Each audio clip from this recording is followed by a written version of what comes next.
Greetings one and all to Two-Ins. Here, I analyze two or more characters and give my take on who would win in a fight. It isn't all just me, however. After sticking around to see what fight is up next, you as viewers can leave comments or make a video prediction with your take on who will win the next fight. Your comments and videos may be featured in the next episode, so what is there to lose? With all that said and done, let's see who we have battling today. Today we have Saitama, the Caped Baldy, squaring off against Marisa, the Ordinary Magician. These two may not have titles that sound all impressive, however, these two are among the most impressive beings in their respective verses. They may not be the first choice the verse makes when choosing a hero, but they get the job done well when they're called in. However, if we were to stick these two talented combatants against each other, who would win in a fight? Let's analyze.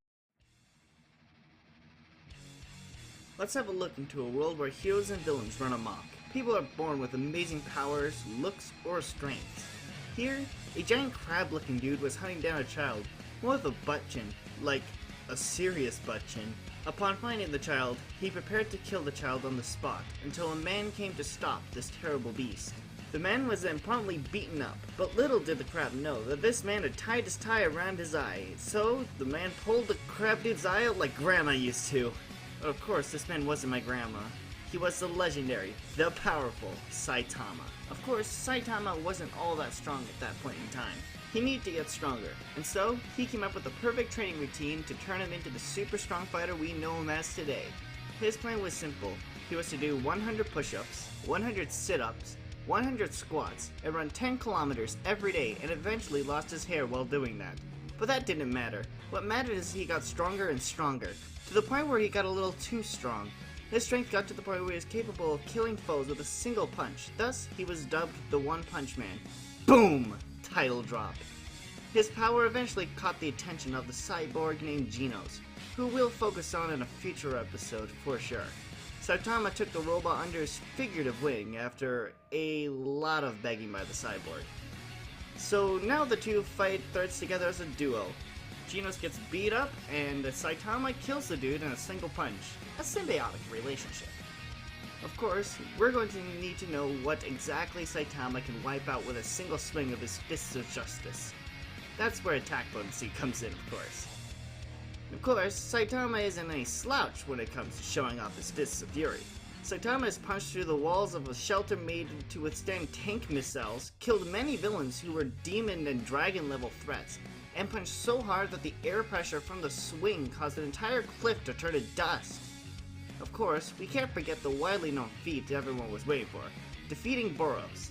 Now it is debated on how powerful Boros is based on translations. Some people say star, some say planet, and some say surface wiping.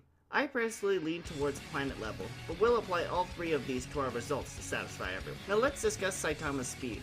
One may believe that when you're strong, you're slow, but with Saitama, man is he quick! Saitama has moved faster than the trained eye can track, and has jumped from the moon to the earth in a few seconds. According to a calculation done by Blaster Brewmaster, Saitama's speed from jumping to earth from the moon is around 45 million miles per hour, lying to the nearest million of course. This is around sub-relativistic speeds, meaning he is nearing the speed of light. Saitama has also dodged and threw rocks faster than Garuganshoop, who was stated to be able to throw rocks at near light speed. Note that it was also stated that Saitama's rock throwing was so fast that it made Guryus look pitiful. But what if Saitama was hit by those rocks? Well, let's look at his durability, shall we? Saitama has survived atmospheric re-entry and has tanked blows from villains who are capable of destroying one, if not multiple cities. Saitama was able to survive attacks from Boros. Even his planet's star surface wiping, whatever you want to call it, destroying attack. Of course, we can't forget about Newton's third law as well. For every action, there is an equal and opposite reaction. So we can assume that Saitama's durability is the same as his AP, as his only method of attacking is through physical strikes. Speaking of attacks, Arsenal! We can't forget about that, right? The super important thing that greenies focus on when determining who wins upon entering versus for the first time. Well, good news. Throw that garbage out of the window. Saitama's arsenal is as small as my self-esteem. Saitama has two different series of attacks. We have the normal series, which include normal punch and consecutive normal punches. Then we have the series. Here we have Series Punch and consecutive Series Punches. But then there's Series Headbutt and Series Table Flip. See? It is where he like takes the battlefield and just flips it. Because he can do that. Yes, okay, perfect. Abilities. Saitama has many superhuman characteristics, such as being able to jump far higher than anything the world has ever known. This is coupled with his insane speed and strength, making him a dangerous physical foe. Saitama also happens to be resistant to telekinesis, so you aren't going to be floating him around using your mind anytime soon. Also, don't bother launching him into space. He can kind of survive the vacuum of space, so he has that going for him.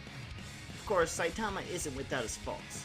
Due to Saitama's power, he doesn't really try too hard when fighting foes. He often stands there and takes a few hits to see how strong his foe is before attacking. He really isn't that smart either, only getting a 42% on the writing exam for the National Superhero Registration Program. Not that it matters if you're going to kill anything that stands in your way with a single punch. Now let's see if Saitama can win against this foe as fast as he expects. 忙しいって言ってんだろ。イライラしてんだから邪魔すんじゃねえよ。殴るぞ。Ah, Touhou Project, the main subject of one of my more popular videos, which I'm not particularly proud of. Today I finally tackle this series by analyzing one of our protagonists, Marisa. Now the ordinary magician's backstory has always been shrouded in mystery, as with the ordinary Touhou fashion, so I'll just do a sort of documentary or something along those lines. Marisa's first appearance in the Touhou games was in the story of Eastern Wonderland. Simple enough, her job was to keep Reimu from reaching Mima, the only character in Touhou that Marisa refers to with respect. We can conclude that Mima trained Marisa, as she does tell Marisa to train harder at some point, or something along those lines. But yeah, after Reimu's encounter, Marisa was repeatedly playable. Her reasons for helping out with each game was more or less self-centered or just out of boredom, facing off against horde of enemies after horde of enemies, hoping to get something valuable out of the skirmishes. Turns out there aren't that many valuable items scattered about Gensokyo. Instead, Marisa gained knowledge, and with that knowledge came better skill at Danmaku battles, and quite a few feats. Marisa isn't a stranger to attack potency. In fact, what little feats she has are quite impressive. Marisa has fought with Reimu on numerous occasions, and has won a few times as well. Note that Reimu is capable of beating Miko, who created Senkai, which is another world with its own moon. Marisa was canonically the one who solved the incident in subterranean animism, which means she was the one who beat Utsuho. And, you know, the girl who ate a sun god and is capable of becoming a star through one of her spell cards? And speaking of stars, and spell cards, one of Marisa's more casual spell cards happens to have the description of her tearing two entire stars away from each other. If this was casually, then who knows what else she's capable of. Then again, that's just power, and that's nothing compared to speed. Marisa casually destroys Cherno in a fight on a day-to-day basis. The impressive part about this is due to a calculation done by Psycho the Lewd King. This calculation calculated how fast Cherno threw a block of ice by comparing it with actual light in the game. Turns out Cherno throws blocks of ice faster than light.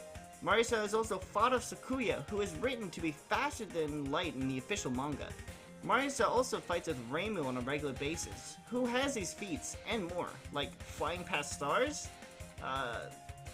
Durability, yeah! For durability, Marisa has quite a few feats. She has tanked being crushed by the Yin Yang Orb, an orb that is made to be so heavy that a person under it would be on the brink of flattening. You know, like in those cartoons. Or like Roadkill, like Splat Flat. Moving on, she has tanked being hit by miniature moons, and has taken hits from Cherno, who, from the same calculation, was calculated to be able to destroy an island. Marisa has also faced off against Reimu and other high tiers in Touhou, allowing her durability to increase exponentially. Now enough with the boring stuff, time for the bread and butter of Touhou, Marisa's arsenal. As a main character, collector, and someone who borrows things, Marisa has a larger arsenal than the rest of the characters in the series. Marisa has magical jars, which she just seems to have an endless supply of, that she just throws whenever she wants to hurt foes. It's actually kinda silly. I'm gonna note that for later.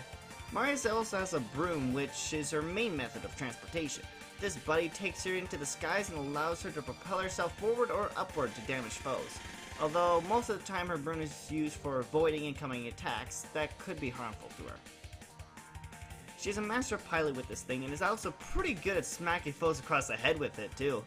Now for the bread and butter, spell cards. Marisa has like 62 of these things. Most of them create pretty patterns of magic that are harmful to the touch. And none of them are particularly lethal, unless one is pelted by too many of them at once. And there's a lot of them, and I know if I were to explain them all, I'd just be stuck all day. And I don't want to be here for so long. I got things I want to do. So, I'm just gonna talk about her most powerful spell card, which is the almighty, all-powerful Master Spark. Through use of machinery and magic, Marisa can release a laser so intense that it destroys magic within a few meters of it, breaks through defenses, and shakes the surrounding area. Without her broom, Marisa is launched back while using it, but she is in complete control of it as well. How does she do it? Well, it's through 4 easy steps. First, she concentrates her mind, mutters the spell into the mini elemental reactor tenderly, points it at someone she doesn't like, and unleashes her annihilation of love. Note that this technique was stolen from Yuka Kazami, one of the deadliest yokai in Touhou, meaning that the Master Spark is likely one of the most deadly spells Marisa has on her person, and at the ready. The fact she can use this spell in rapid succession too should scare even the toughest of foes. Of course, we should also take note of her skill cards as well. Marisa's skill cards include ramming into people harder, throwing jars harder, and using a variety of skills that are similar to spell cards, but just aren't cool enough to be considered spell cards. Or they're just her launching herself towards her foe, like the move where she jumps backwards and uses her behind as a projectile. Firstly, why? Secondly, was this inspired by Peach's Smash Brothers moveset? I'm just not gonna question it, to each magician their own. Like everyone else, Marisa isn't perfect. Marisa has lost a number of times to foes with less experience than her, and foes attacking her in unexpected ways. Even then, for some reason she's extremely cocky, almost taunting her foes and focusing on every match as something that should be fun. Like other Touhou characters, Marisa attempts to keep her attacks non-lethal. If she was in a battle to the death, she'd have trouble killing because she likely wouldn't do it. With all this in mind, can she spark away to victory against Saitama? Let's take a look at your predictions while my tome decides a victor.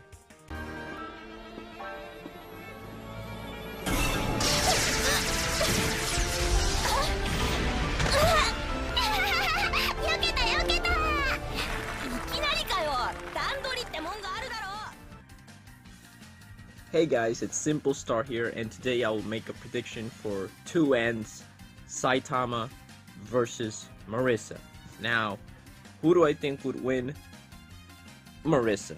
And I got a bunch of reasons why, but before that, I'm gonna give a shout out to 5050. Oh my god, that name's so long. Crap. Damn it, I'm so bad. Man. 5055 mage. Oh my god, I hope I pronounced that correctly. Explosion mage. This should be a blooper, bro. Okay, I'm just gonna go on with the whole video, because if I keep messing up, it's just gonna be. Let's just go.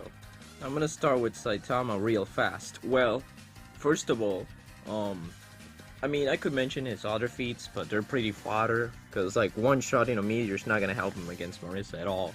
So yeah, he was able to block Uboro's attack. It was gonna wipe out the surface of the planet, though in the guide it was translated to be planet, and then it was also stated to destroy the planet. The Planet Buster Roar Cannon, yeah.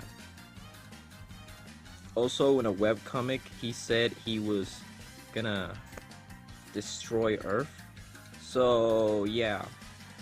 I'm pretty sure Saitama knows his own limits. I mean, that. Oof. Oof. You can move faster than the trained eye can see, which would be around 9,000 miles per hour. You know. Pretty slow, actually. I'm so mean. Yeah, super slow. And as for durability, well, he took damage from Boros, Planet Buster? Yeah, he took damage from a Planet Buster. So yeah, he's That he should be around like planet level and massively hypersonic. So yeah, I don't really think he's gonna stand up to Marisa. So now let's move on to what Marisa can do. So yeah, Marisa Kurisame. Or yeah, she's pretty powerful. She's gonna casually slap Saitama around. Well, that's my opinion, but let's see what backs it up. So basically, she fought against Reimu and has apparently won for 40th, like 40% of the time. And I got some more crazy stuff for her. Now, when I said she's like a universal, like maybe like universal plus, so I'm gonna get into that into detail to see why she's at that level. So yeah, I'll cover that. So it's basically through some scaling where basically Suika was able to destroy the moon and shatter the heavens. Her race has also been stated that they can shatter the heavens with their eyes closed and a hand behind their backs. So Onis are no joke. Okay, so heaven in Touhou has this being who's basically the size of like the universe and bigger than the scope of the universe. So yeah, she shattered him, so basically it would put her above a universal amount of power. And here's the classification for Onis in terms of like their threat level. So yeah, it's very high. And Marisa has taken on beings superior to Onis, such as vampires, which are known to be superior to Onis. Yeah, here's a little scan right here. Oh, by the way, I was talking about Remilia. So, yeah. And as you can see, threat level extremely high, which is above the average Oni. Also, she defeated Shinki. Oh my god, I'm so bad at pronouncing her name, even though she's like my freaking icon. Yeah, she defeated her, and it was also stated that she destroyed her dimension, like her dimension that had like constellations, galaxies, and was described as infinite, as an infinite area.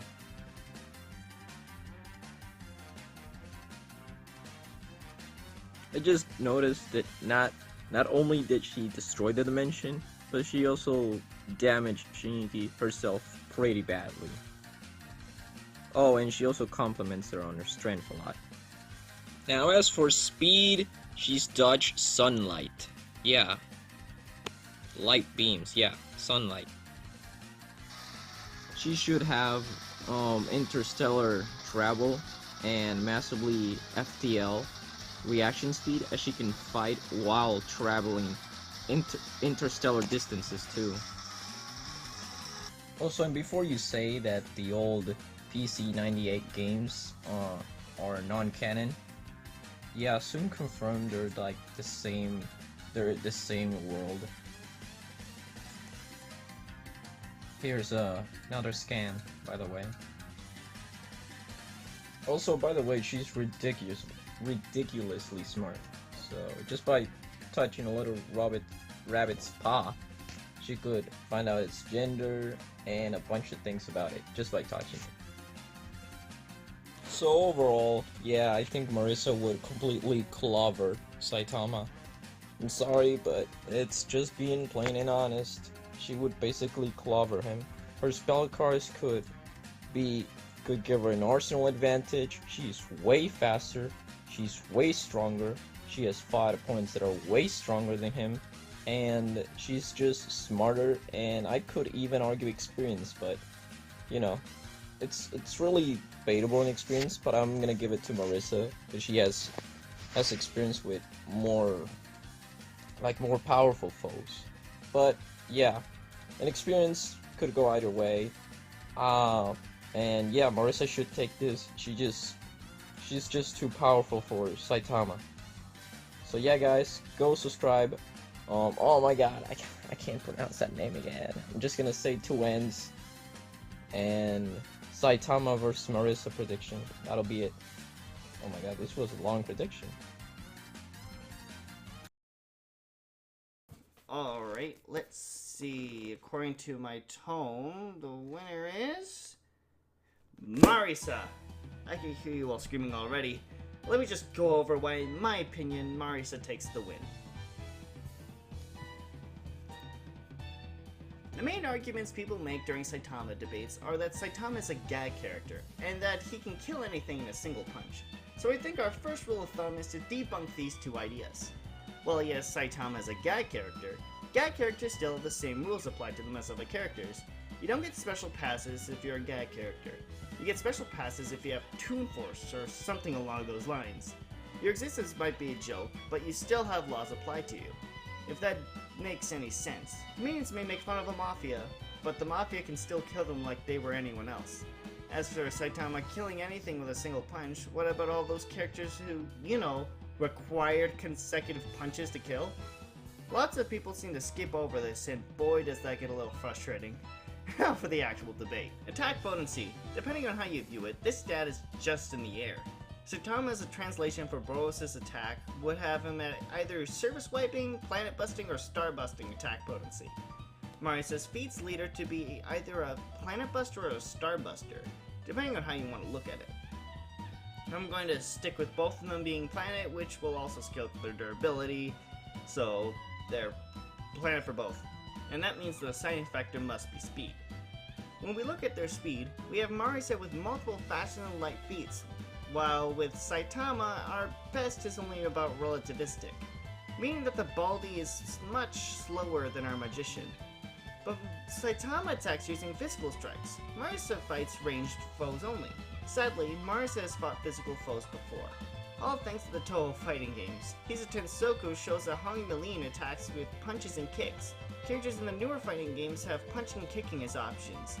Marisa is no stranger to Saitama's fighting style. Sorry to say this, but Saitama just kinda gets one shot. The winner is Marisa.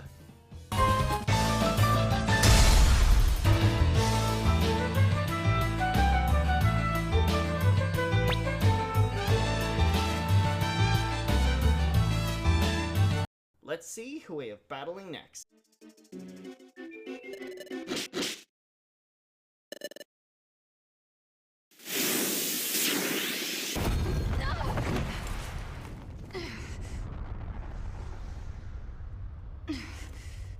What is this power?